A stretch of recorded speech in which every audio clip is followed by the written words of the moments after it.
Let's take a few moments and talk about rootkits. And I know we've kind of mentioned rootkits in passing and spent a little bit of time talking about them, but we're going to revisit that because it is probably one of the more common hacker technologies and techniques that are used, so it's definitely a good subject to spend some time with. Basically, the definition of a rootkit is a malicious program that replaces components of the operating system that allow it to maintain and hide illicit access on that system. So effectively, we're going to go in and we're going to modify or tweak the operating system so that it hides the actions of what we do or steals passwords and user information or whatever the case may be. They basically serve to do a stealth job in relation to hacking.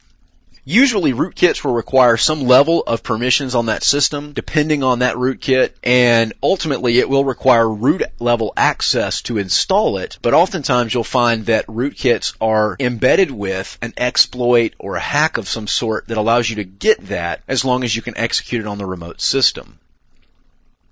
Linux is actually one of the more heavily targeted operating systems for rootkits in today's environment. And Windows rootkits, although are far and few between, the numbers are growing every day. Windows is definitely a hot target because it's on probably 90% of the desktops in the world. The reason that Linux probably has so many rootkits is because it's open source software. So if I want to redesign a kernel file, I simply go read the source code and find out what I want to change, make that change, and compile that file. In a Windows environment, it's a little bit more difficult because it is a closed source operating system, and unless you have very good skills and tools available for decompiling and reverse engineering kernels, you're going to have a real challenge trying to figure out how to rebuild code in a Windows operating system.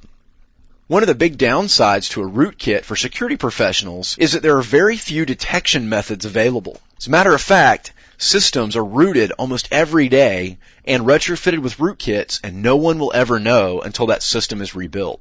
And even then, there probably won't be any clues. We'll just rebuild the system, and the rootkit's gone, never even knowing that it was there. There are a couple of different basic ways, such as the MD5 sum of those files, and one of the problems you run into there is if the file is updated legitimately between the time you run an MD5 and the time you check for validation, the MD5 is going to change. So you almost have to be very diligent in maintaining your database of MD5 sums, and it really just gets logistically challenging to keep up with all of that, make sure it's up to date, and go through that process. So generally, companies just choose not to do host-level sums or validation against rootkits.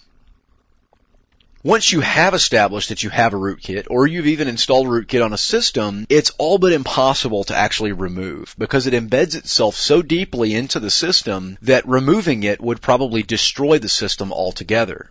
The general consensus on recovering from rootkit application is to rebuild the box from scratch and basically do a bare bones rebuild from a back image or maybe from a backup somewhere, but we definitely don't have a lot of ways to clean the system of those rootkits. The major disadvantage here is that anytime an investigation or prosecution might be possible, rebuilding the machine will destroy that evidence that we might utilize to track a hacker. So there's definitely benefits and drawbacks in how you react and handle rootkit type scenarios.